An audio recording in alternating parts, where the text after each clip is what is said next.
Good evening, afternoon, or morning, whenever you're listening to this, and welcome to another episode of No Lights Paranormal, where two nerdy paranormal investigators talk about spooky stories from South Dakota.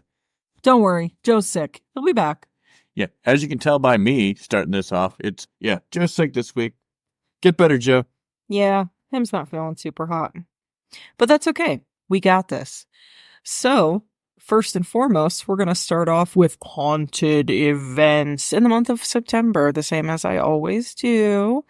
So there's the Haunted Lantern Tour that's at 415 Riverside, held by the Lake County Historical Society in Paynesville, September 19th. Tickets are almost sold out. They are $25 a piece.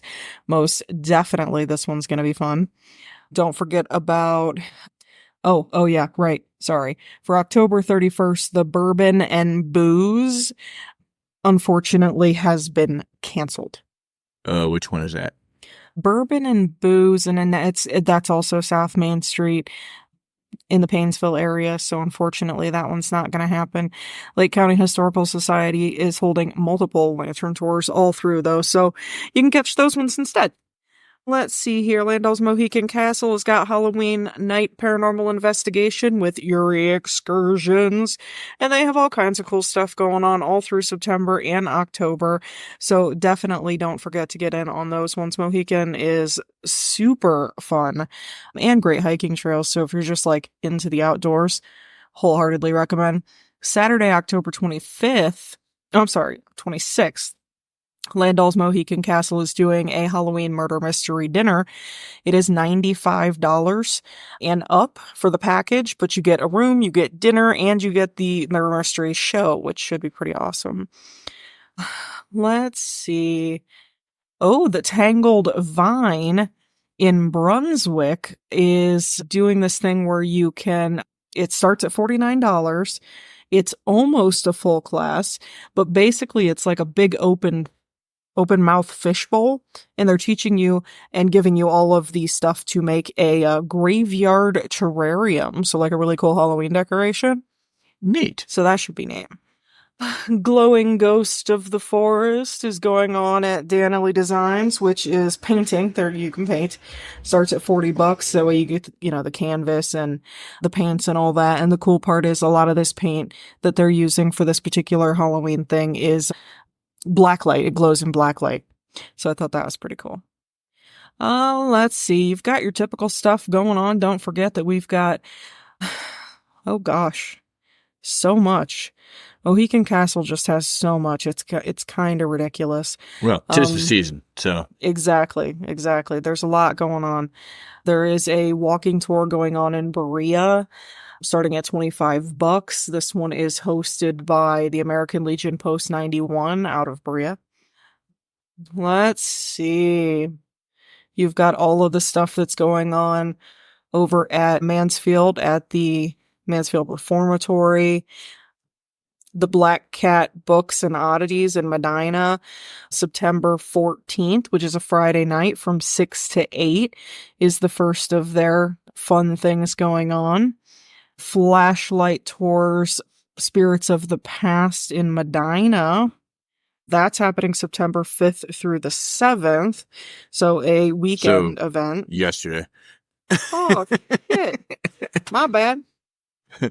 Yeah, so for reference, go to that. Sorry. The Black Cat thing that's at their place is Fright Night, and that's next Saturday. Fright Night, September 14th. This Saturday coming up. Yeah, exactly. So that should be pretty cool. And then, of course, Madison Seminary is hosting MadCon this month, actually. It's going to be Friday night, the 20th. And then Saturday night, they're doing kind of an all-out, super fun, amazing, fun thing. And then they're going to have a whole big banquet set up, and everybody can eat. And then they're going to have a big bonfire out in the backyard, and a lot of really well-known ghost hunters like Kalani Ghost Hunter and the Project Fear people are going to be there. And you just sit around a bonfire and bullshit with them and do a haunted... I guess you kind of get to do like a bit of a mini investigation with them as well. They're not going to be filming, but They're just, having fun. Fair enough. Actually, the most recent episode of Project Fear is Madison Seminary again. So maybe they're just hanging out in the area for a while. Chances are good that they're just up in this neck of the woods. So that's pretty awesome. I dig it. And then, of course, for next month on the 6th of October is the Cryptids and Curiosities Festival on Mount Ida Square. Very cool. Which is another one that Black Cat Books and Oddities is hosting. I dig it. So, moving right on. This week we are covering South Dakota. Yep, South Dakota. Mm-hmm. Do you want to go first or you want me to go first? Doesn't matter to me. Totally up to you. It's cool. I got this. Let's go. Okay, so I have decided to cover one that I thought was pretty interesting. It is called the Hotel Alex Johnson in Rapid City. Very, very historic building. It first opened in 1928. Its namesake is the one who opened it, a man by the name of Alex Carlton Johnson. From 1956 to 1968, it operated by Sheraton Hotels and Resorts and was known as the Sheraton Johnson Hotel.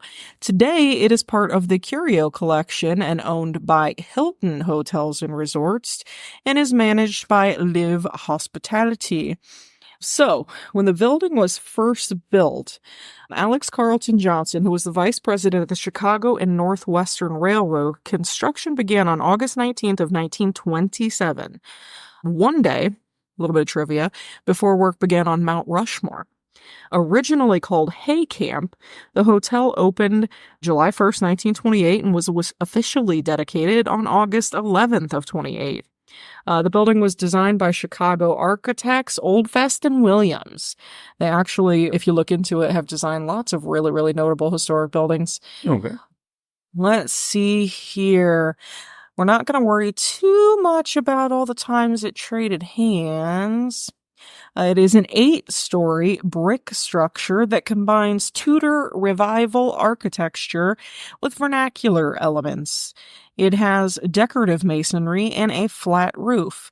Its interior is decorated by Western and Native American design elements. Several original features are still present, including a teepee-shaped chandelier, hand-drawn motifs on the ceiling, and wooden sculptures of Native American chiefs. It was one of the earliest tall buildings in South Dakota and is the tallest building in Rapid City still to this day. The Hotel Johnson has been rumored to be haunted for pretty much its entire life. Reports of paranormal activity include objects moving by themselves, people seeing figures in mirrors, disembodied footsteps or voices. And then, of course, there's, plenty of different sightings of different spirits. I'm going to name just a couple here. So these lovely folks put together an entire big list. Says the Hotel Alex Johnson looms over the Rapid City skyline like a hulking giant, its iconic red sign visible for miles. The hotel has attracted visitors from around the world since its doors opened in 1928. The guests include tourist dignitaries, presidents, celebrities, and a handful of people who checked in but never checked out. They are permanent residents from beyond the grave, roaming the hallways and popping into rooms unexpectedly. If the legends about the hotel purported hauntings are real. The general manager, Damico Rodriguez, is convinced that the stories are true, even though he's never actually personally witnessed anything. However, he's only been there for 4 years. Okay. He says, I absolutely do believe. I have talked to many people who experience things that they can't explain, not only guests, but front desk agents and other staff as well. Rodriguez is most impressed when visitors unfamiliar with the hotel's haunted reputation come to check out in the morning and report crazy activity. There is a journal, an oversized red binder titled The Haunting that sits at the front desk and is available for folks to skim through and get a nice eye-opening experience of all the mysterious happenings. It has been penned by guests and staff alike, dating back many, many years. So let's see. I always like when places do that, and Agreed. I would be deadly curious to see, so going over all the states like we have, I think we've noticed a lot of places that have that, haunted journal. Museums and hotels are the biggest ones, but yeah, for sure. Exactly. It's just to get to go through something like that would be super cool. Like, Agree wholeheartedly. I want to just file through it and read them all. I love it. I could sit there for like ever. So there are four spirits that allegedly make their presences known at the Alexander Johnson Hotel. The first one is your quintessential lady in white. all right. So the hotel's best known spirit is said to be a woman who committed suicide in the 1970s by jumping out of the window of room 812 on her wedding night. Acquaintances of hers pretty much said, yeah, no, that's a bunch of bullshit. She was way too happy. She was supposed to inherit a huge sum of money, and they expect that she didn't go out that window on her own. So, a female figure in a white gown has frequently been seen wandering the halls in front of that room, and all over the 8th floor for that matter, after dark.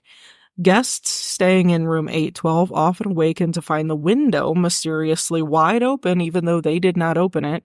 The contents of the dresser drawers have been dumped out, and other unusual activity like some noises and raps and knocks and whispers and basic things that you get with the traditional haunting style. Okay. There is Alex Johnson himself. They say, let's see here. Conceived his project as the showplace of the West. He built the building to honor Native Americans and the Black Hills history. He lived in an apartment on the 3rd floor of the building. He died on premises in 1938. Interestingly enough, the 2 rooms on that floor, 304 and 305, are said to be especially active. Rodriguez says these rooms, along with 812 and 802, comprise the 4 most haunted rooms in the hotel. And a figure resembling Alex Johnson, they know this from his pictures, has been seen roaming around pretty much every single space of the hotel at various times. So there is also the Jilted Bride. This one is the spirit of another young woman whom was a bride who apparently also committed suicide by hanging herself from a telephone cord in her 8th floor room. She has been spotted roaming the hotel and potentially could be 2 separate ladies in white haunting this hotel. Very interesting. There is a young girl that is in the hotel. The spirit of the young girl is often seen and heard, here again, roaming the 8th floor hallways, knocking on doors and giggling. Guests will call the front desk or in the morning complain of a rambunctious child running up and down the hall, making noise, knocking on doors, etc., but they don't really actually get a lot of kids that stay there, and on some particular nights there were no kids in the building at all, so they know that that's not true.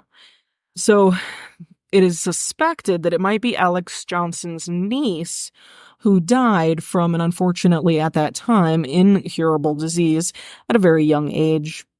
So at this time, they do know that Alex Johnson's niece passed away early.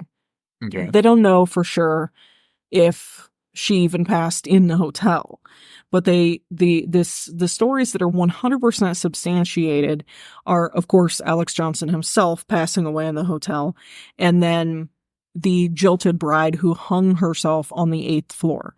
These stories are actually in newspapers, totally real, absolutely true. The other ones, they're just not true. So, one guest wrote in the guest book, I have never in my whole life walked into a room and been as instantaneously and intensely creeped out as when I walked into room 812 for the first time. My skin immediately began to crawl and did so for the entire evening. This was a review left in October of 2012. Let's see here. Another guest says, I woke up around 3 a.m. because I could feel the sheets moving. I waited for a moment and I could feel someone slowly slide into the bed next to me. I jumped up out of bed, flipped on the light, and there was absolutely no one there. This guest says, "This is my second night alone as an auditor, and both nights at 4 a.m. I've heard the sound of high heels walking back and forth down the hall. Then tonight I kept hearing whispered, indistinct voices of a man. The cameras show absolutely no one." So, fun. All right. Yeah, I didn't have a whole heap on that building, unfortunately, but I thought that these were some great little stories, fogged up mirrors and room 812. Like I said, the window tends to pop open on its own. Guests get out of the shower and they will find the words "help me" written in the fog on their mirror. Well, okay. Uh-huh. That was attributed to the bride who opted out in that room. Franklin D. Roosevelt stayed there. It's just a really, really cool, beautiful old building with lots of awesome history. So, yeah, that's the... Apparently just don't get married there. Yeah, no marriage in the Alex Johnson Hotel. That sounds like a terrible idea.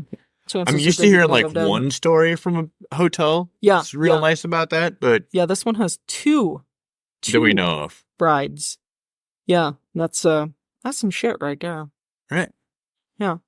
So, what did you do this week? I did the Goss Opera House. Ooh. In Watertown. Watertown? Watertown. Oh. Yep, it's got a W. Watertown, not Watertown. So, let's see here. It was Watertown retailer and developer Charles Goss had the building bearing his name erected in 1888. Apparently that was... So, here's kind of a little backstory on Charles Goss. Charles Goss was a man who moved from London, went to Wisconsin, and then made his way to Watertown, as did a lot of people from Wisconsin back then. Apparently, like, that was one of those migrations in the 1800s. Mm-hmm. And they were kind of getting the railway up and popular back then. Anyway, he had a variety of misfortune before he got to Watertown. He had a family, and all of his children died before he moved there. Oh, damn. So they started a new family and built the Goss Opera House. The first building that he built actually burnt down to the fire. So fire has a history at the Goss House. And he rebuilt it in the late 1880s and kind of didn't tell anybody what he was building. It was kind of a mystery of what was being built there. At the time, it was the second opera house in Watertown, and which eventually led to 3. The town has 3 opera houses. Is it that big of a town? No. As of right now, current day, there's only 23,000 people that live there. So it's not like they have 3 opera houses. That's some shit. 23,000, is that kind of on par with like Wadsworth? Like it seems like a smaller town-ish. Yeah, I would say so. That's not huge. But yeah, so when he opened it, as you can imagine, people were disappointed because they already had an opera house. And yeah, Wadsworth is 24,520. So it's really right on. That was a pretty good guess. Right really. the fuck on par. Yep.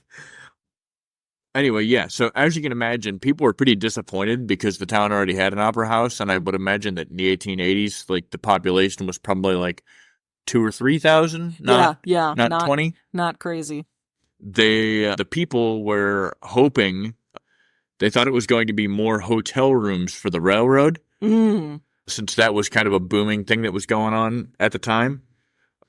So it started, and it had a great start. Then moved on and slowly deteriorated over the years, the 1920s, and the Depression. Then it started to close down. The building actually sat vacant for about 70 years before it was resurrected in 2008. Wow. So either way... Let's see here. When the Goss Opera Hall opened in 1889, it provided retail and office space and a 1,500-seat theater, which was the largest theater in South Dakota at the time. That actually, according to numbers, that's one of the biggest theaters of that era. Right. Yeah. That's huge. Huge. It's probably, again, rough guessing here, probably half the town back then. Yeah, that's pretty ridiculous. That's awesome.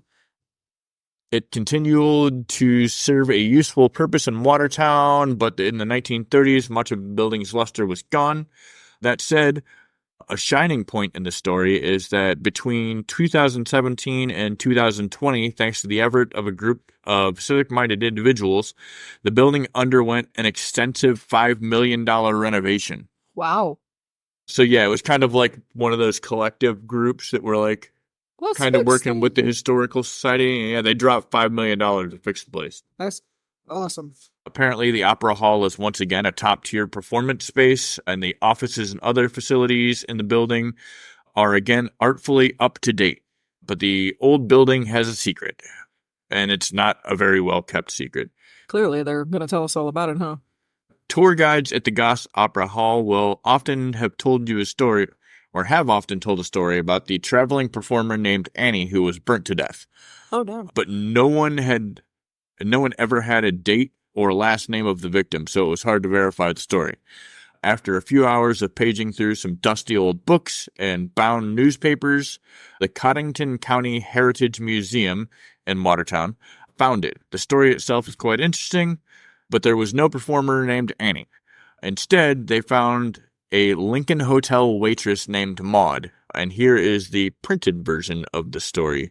During the evening of Friday, March 13th in 1936, neighbors in the third-floor boardrooms in the Goss building heard fighting coming from Maud Alexander's room.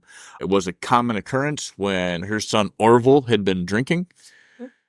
At the height of the Great Depression, the rooms on the second and third floors became an affordable place to live for those who could not afford mortgages or larger rent payments for homes.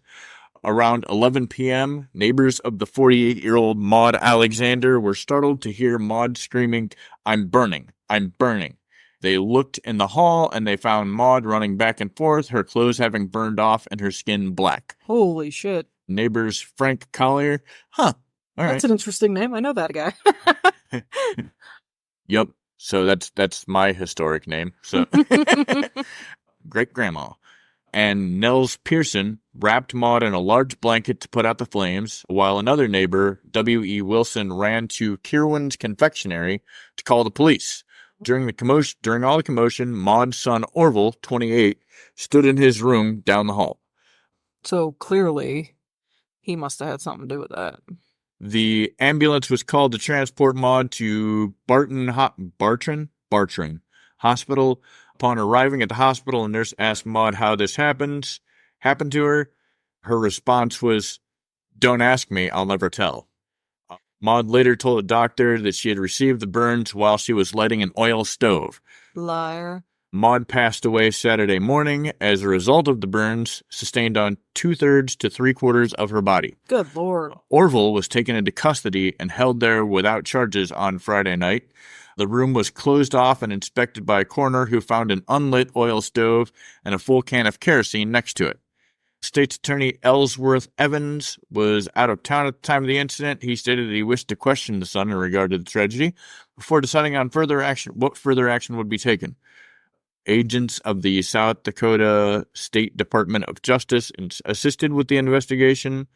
During the first questioning session, Orville stated that he had started drinking on Thursday night and continued drinking all day Friday, drinking beer in the morning and then purchasing half a pint of whiskey, which he drank in the afternoon, and he also took some sleeping tablets. On Friday evening, he had a drink with his mother and then went to bed. After this, he remembered nothing until waking up in jail. Maud Alexander's funeral was held on Wednesday, March 18th. Orville was allowed to attend the funeral and then was charged with her murder immediately afterwards. Good. On Thursday, Orville was again questioned about the incident. He told Judge Skinner that he had been addicted to the use of alcohol constantly since he was about 15 years old. He was born in Clear Lake and attended school until 8th grade after a formal complaint had been read to the court, charging Orville with the intentional burning to his dead mother. Judge Skinner asked if he had determined his plea. Orville said yes, he had. The judge asked what it was, and Orville had at that point said he was guilty. Oh, damn. Evidence and admissions were then pieced together to tell a clearer story of what happened.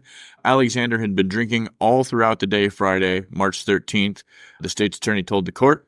His mother had bought him 2 half pints of whiskey, at his insistence, and then supplemented the liquor by taking a quantity of sleeping pills. After a heated argument, Orville had dashed a quantity of medicinal alcohol all over his mother's body while she lay sleeping on the couch, then flicked a burning match at her to ignite the fluid. Jesus. A report from the state chemist revealed that the fragment of unburnt clothing taken from the woman's body had been saturated in medicinal alcohol. So, one interesting point to the story, though, as you can imagine, where the haunting in this building is going to come from. But an interesting point is when the Goss building was renovated, even through the $5 million of renovations, inside and out, Maud Alexander's apartment room was left untouched and locked. Oh. You can do a tour of the building, and they will actually let you view that room. But yeah, as far as that goes, they didn't renovate that room at all. They wanted to leave it like a piece of the history of the building. Oh. Which is kind of cool. Memorial for her. Right. So, through all of that, wondering about experiences. Restoration began in 2008 under David Barry, who had purchased the building. They had a number of different people that would run the restaurant, would also work in the building, and they started experiencing strange things and hearing things, including a piano that was playing when nobody else was in the building. And actually, at the time, there wasn't actually a working piano in the building. Oh, wow. So that's interesting. Then he said there were a couple of old pianos that were broken, but they didn't work. And then a door slamming, other noises, voices that would be like in the next apartment over when the workers were working on like an apartment building, but workers were the only ones in the building. There was, again, that was during like hard renovation time. Right. And in fact, one worker actually called the police department over because they heard somebody else in the building and then they found nobody. But the officer who came was very disturbed by a, quote, very uncomfortable feeling in the building. So there have been a few instances like that, nothing nefarious though. And as of what's known, Maud's actually kind of a friendly ghost. It's not anything malicious or negative or anything like that. But yeah, again, like you, I feel like I found a lot of stuff about a lot of places, but I didn't really find any that like really went in depth. Yeah, no real in depth. As a matter of fact, in the absence of Joe, I've decided to also do my runner-up story, basically, since we always do 3, So I covered also, and again, it doesn't have a whole heap of information with it, but I'll tell you what I can. It is now get this, I love this name. The Old Minnehaha County Courthouse. All right. Minnehaha. I love it. Isn't that a town? It sure is. It's a town, right? Yeah. Minnehaha. I love it. I want to live there just so I can write that as my address. They're like, I live in Minnehaha. Located at Main Avenue and 6th Street in Sioux Falls is the former county courthouse of Minnehaha County, South Dakota. The courthouse, which was the seat of the government from 1890 to 1962, so an incredibly long time, is one of the oldest buildings in Sioux Falls. The Richardsonian Romanesque building was designed by local architect Wallace L. Dow and built from locally quarried quartzite, a common building material in Sioux Falls at the time. The 3-story building features a tall clock tower over the front entrance. The building's doorways are surrounded by Roman archways.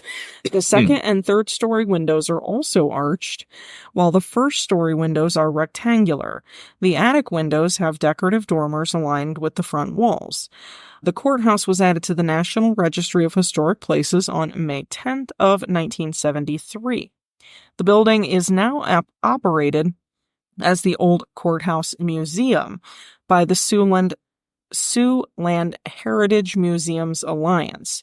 There are 3 floors of exhibits about area history and culture, including railroad, Native American artistry and culture, life traveling on the prairie, county towns, American flags, and chairs. The building has been said to be haunted by various different spirits, making it one of the most haunted museums in South Dakota. Staff and visitors alike have reported hearing someone falling down the stairs, complete with bumps, bangs, and hollers. So people will, in a panic, go sprinting for the stairs, expecting to have to save somebody, and there's nobody there. That might honestly be one of the most terrifying things I've ever heard. Like, right? If that's legit and like you just literally hear somebody Yeah. Bangs, booms, and hollers all the way down the stairs. And it's a big-ass staircase, too. But yeah, you get there, and there's nobody there. There's disembodied voices and phantom footsteps that move from room to room in just about every single space in the museum on all 3 floors. Some visitors claim that they have seen a man sweeping the floor, and it is believed that he is actually, let's see here, an old janitor from the building's past, and they can't confirm if his name was White, like as in Mr. White, or if his name was Whitey.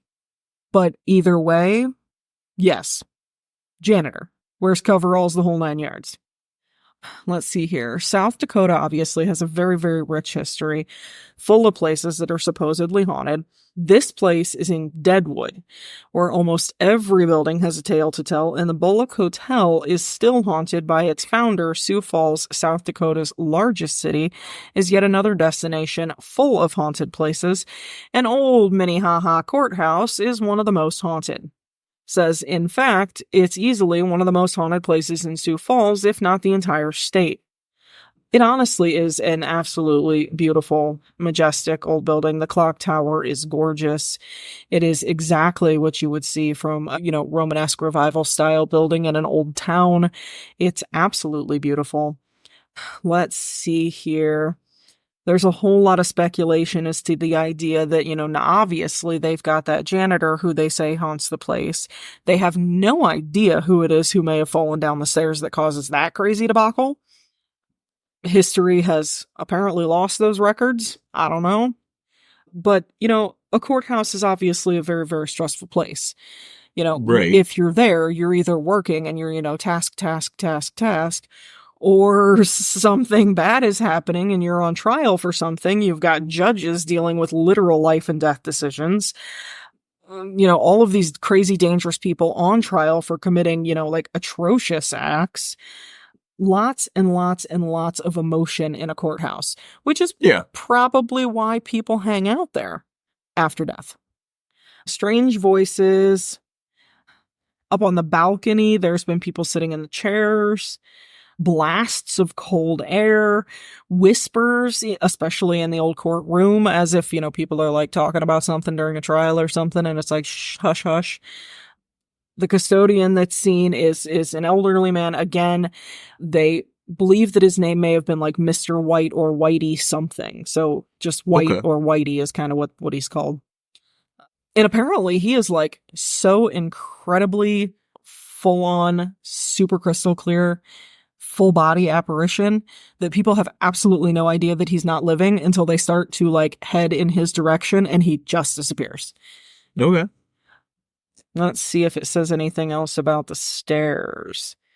It really doesn't. It just says, people sprint there thinking someone's going to be super hurt from just falling down this massive ass flight of stairs, but there's nobody there.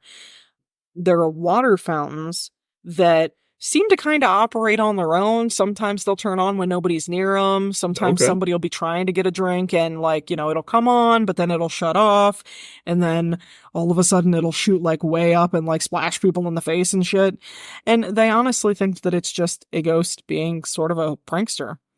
Happens a lot, apparently. That's not the worst thing that could happen, though. Clearly. The courthouse has got amazingly beautiful old-ass chandelier-style light fixtures.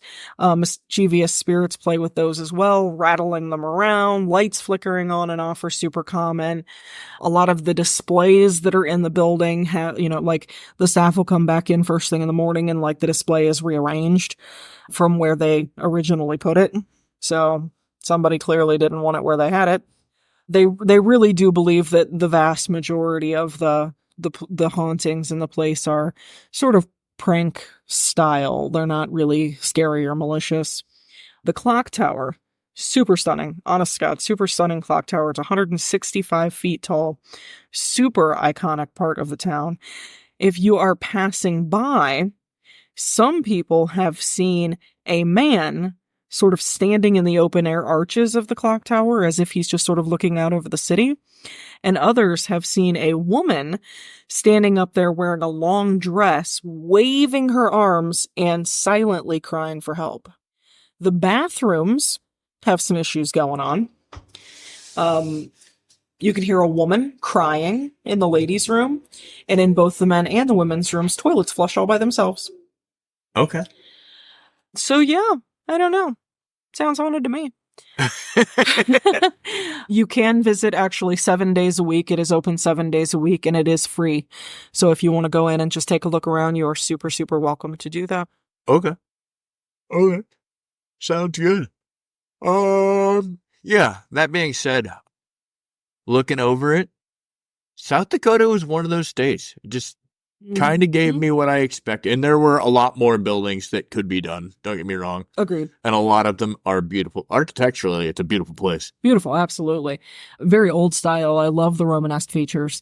And most of it is built in that style because they actually had a whole lot of German influence. Because believe it or not, despite the fact that you have like Native Americans in your original headed headed west, like settlers, a huge influx of them were actually Germanic. Right. So, yeah, pretty cool. I think that was part of that whole, like, this is just when that group started heading west. Exactly. I feel like South Dakota was, for a lot of people, a lot of one of just those stop-through states. Like, right. Exactly. But I guess for those particular people, it became the state they stuck to. Yeah, so yeah, it didn't disappoint me, but it didn't surprise me either. Like, there was No, I didn't see anything that was like, holy shit. But I most definitely, it definitely has its fair share of ghosts. Absolutely. Very fun. Super fun. I think, if anything, I was more surprised by, like, most of the hauntings that I read. I thought there would be a lot more, like, native hauntings than and I didn't hardly find any. I mean, I felt like I found a couple, but they were like outliers. Like, most of them were like big theaters and big and hotels. I know that I got a big old Orpheum theater, like literally every state's Orpheum got an theaters Orpheum, there. Because it's a chain. The Orpheum is a chain. It's not just one theater. But yeah, I mean, did they have chains back in the 1800s though? So they were actually like an homage. So or was it like an accidental, like, I named this you're right, an homage to. Yeah. So Orpheum became almost, they weren't owned by the same people, but they were still kind of considered a chain of theaters because there was it was like the most grand theater, and people would call it the Orpheum. And so this guy's like, okay, well, I'm in a different state and I'm going to build the grandest theater and call it the Orpheum also. Well, I mean, let's be honest. Like, how many states there's the same town in like every state. Yeah, you know exactly. What I mean? Exactly. It's not. So yeah, it's a thing. The Orpheum is just a thing that you have one big grand Orpheum theater in all major places, really. There was another theater that was in South Dakota. I remember. I like theaters for some reason. I like old theaters that are just so much history, so much fun. There's history there. There's story there, and I feel like with it being a theater or an opera house where like people went and like put on these shows. Like, I feel like they have a lot of emotion in those buildings. Oh, absolutely. Absolutely. The actors and, the drama and the comedy and the musicals is just so much fun. So much fun. That, and then here's an interesting curiosity for you on things that may or may not be haunted. Are some of those stories haunted? That's a great question. I mean, you know how, like, so modern day example, right? They say that the movie The Crow is cursed. Like, you can't.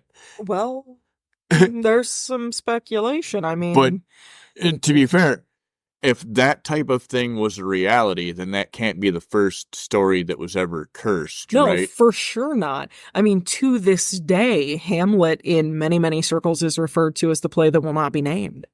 I mean, so that's just one of those things where, like, if you're going to a theater house or like an opera house that did like old theater productions, it's just curiosity if some of that stuff wasn't brought with like stories or itself, yeah. No, I mean, there have been tons and tons of tragedies revolving around, what has happened to actors and even set people for that specific play. And Jesus Christ, Hamlet, when was that even written?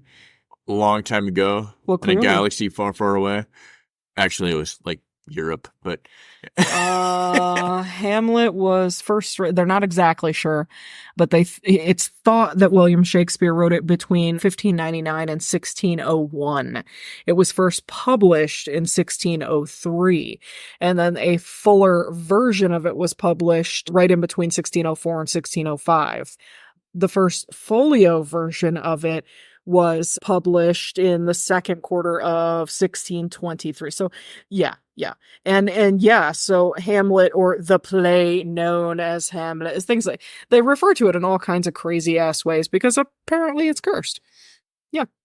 Fair. It's just my curiosity with the whole like theater, because a lot of theater houses seem to be haunted. Yeah. You know what I mean? Or at least there's like little stories, like even if they aren't like gonna make like top 10 most haunted in this town or city or state thing. Right. Like everybody's got like weird little quirky stories about your like local theater, right? Exactly. Especially the one that's been there for 100 years. The theaters just tend to be haunted. Huh. So, that said, now that we have done South Dakota. Oh, and don't forget about Macbeth. Sometimes we don't talk about Macbeth either. Instead of maybe we should just not talk about Shakespeare again. Instead of the word Macbeth, they refer to it as the Scottish play. Oh, okay. Because they can't say the word Hamlet because super fucking cursed. Like people die making this play. Okay. There's some crazy shit out there. So nevertheless, now that South Dakota has been stamped and in the book, that leaves us with 3 states. 3 states to go, 3 weeks left in September. So what I think I'm going to do, and in order to make a hard push on these states thing, is I think I am going to push the roundtable back 1 week this month. Yeah, we'll go ahead and finish the states. Because it would be the 3rd state or the roundtable. I'm just going to put it off to like do 1 state a week after. No, I dig it.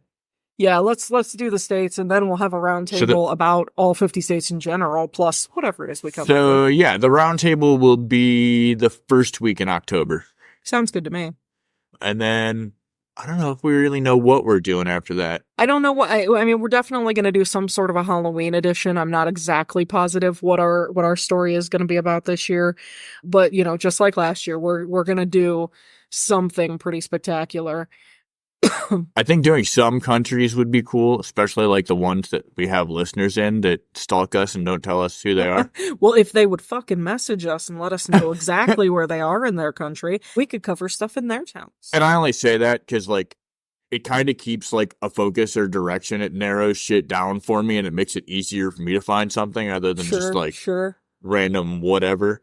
Well, sometimes random whatevers are fun too, though. So we'll figure it out. That's a month away. We've got some talking to do. We'll talk to Joe when he gets back, see what he wants to do. So what states do we have left? So this is how this is going to work. Because I have done the last couple. Now that we're getting towards like the trail end of the states, is I'm going to give you the last 3 states that we have. And I'm going to let you pick the state that we're going to do next week. Cool. What is it? So we have the following states left. And they could all be very interesting in their own right. We have Vermont. We have Montana, and we have Arkansas. Oh, wow. We're going to go Vermont. We're going to go Vermont? We're going to go Vermont. Okay. Because it's got a V, which is the end of the alphabet, so we're going to start there.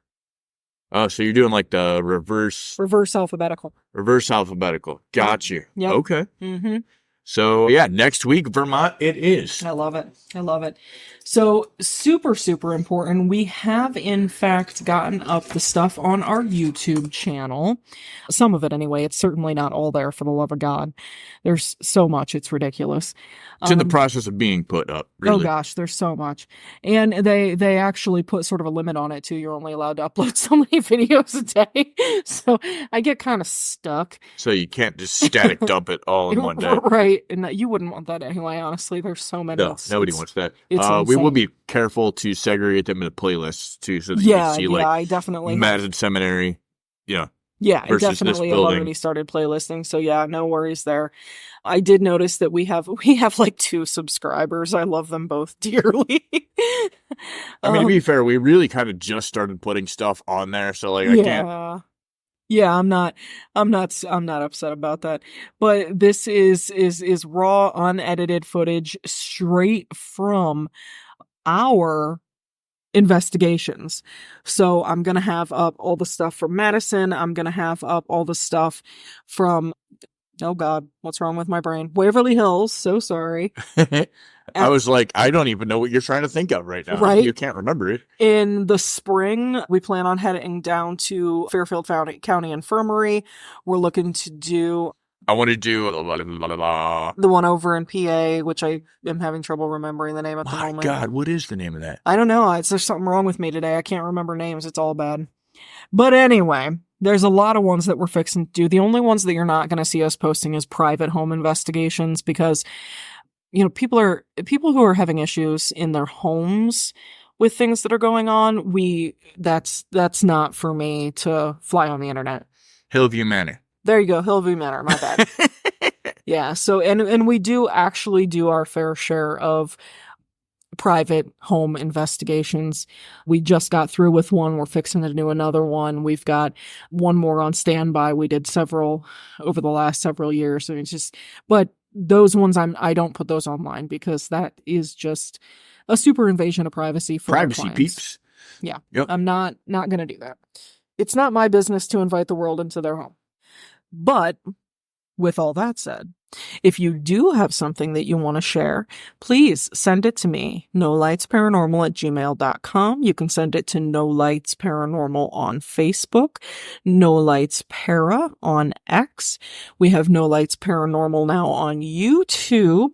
Don't forget to take a look and comment if you see or hear something on one of our videos, because a lot of these I have not actually reviewed.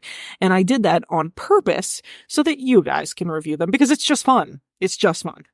So let me know if you see something or hear something, because our cameras actually have full audio and it's really good quality. So super exciting. Gosh, what else? No Lights Paranormal on LinkedIn. We have so many followers and friends on there. Oh my gosh, from all over the place. Lots of fun. And then of course, like, subscribe, share, all that fun, happy, promotional stuff. Yep. So, that was South Dakota. We had a great time. We loved you. And guys, Vermont, I guess we'll see you next week. We're looking at a year now. We've been doing this for over a year. This is South Dakota here. It's episode 69. So we're at like a year and a third almost. I am so grateful for every single one of our listeners. I just think you guys are the bees fucking knees. Give yourselves a round of applause. I love you and thank you for supporting us. And we will see you next week with Vermont. Yep. Have a good week and don't fuck with Baba Yaga. Mm-hmm.